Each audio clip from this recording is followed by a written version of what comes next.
സാരല്ലേ മാലതിയെ? ഇങ്ങനെ പിണങ്ങാനും വഴക്കുണ്ടാക്കാനുള്ള സംഗതി ഒന്നും ഉണ്ടായില്ല ഇവിടെ. ശോഭ പെട്ടെന്ന് അങ്ങോട്ട് പറഞ്ഞു പോയതായിരിക്കും. അതൊന്നും സാരല്ല. ഞാനാണെ വിശപ്പുകൊണ്ട് നേരെ അങ്ങോട്ട് വന്ന് കയറുകയും ചെയ്തു. എനിക്കിത് സഹിക്കാൻ വയ്യ.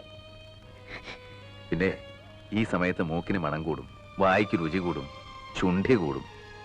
ശ്രീകുട്ടിയെ ഗർഭണ്ടായ കാലത്ത് നീ എന്തൊക്കെ ചുണ്ടിത്തരങ്ങളാ കാട്ടിക്കൂട്ടിയെ? അന്ന് നിന്റെ മണം പിടിക്കില്ല എന്ന് പറഞ്ഞ് എന്നെ കൊണ്ട് ചന്ദനത്തൈലം പൂച്ചോളാ നീ. അന്ന് എനിക്ക് ഇവൾക്ക് ഗർഭമൊന്നുമില്ല, അഹങ്കാര. ഇനി ഇവിടെ ജീവിക്കാൻ എനിക്ക് വയ്യ. നമുക്ക് എങ്ങടെങ്കിലും മാറാം. ഒരു കൊച്ചു വീട് മതി. എന്താ മാലതി ഈ പറയണേ? പിന്നെ ഇവിടത്തെ കാര്യങ്ങൾക്ക് ആര് നോക്കും? ആര് നോക്കിയാലും കൊള്ളാം. ഓരോരുത്തർ അവകാശം പറഞ്ഞ് നിൽക്കണുണ്ടല്ലോ, വായിച്ചു കൊടുക്ക്.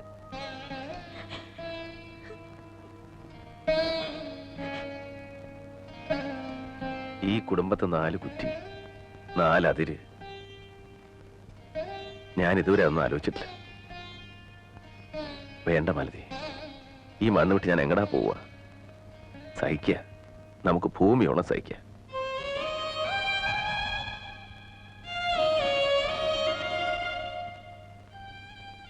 സുധയുടെ കല്യാണം കൂടെ ഒന്ന് കഴിഞ്ഞു കിട്ടിയാൽ മതി. പിന്നെ നമുക്കിവിടെ ഒരു മുറി മതി. നമുക്ക് ഒതുങ്ങിക്കൂടിയാ പോരെ?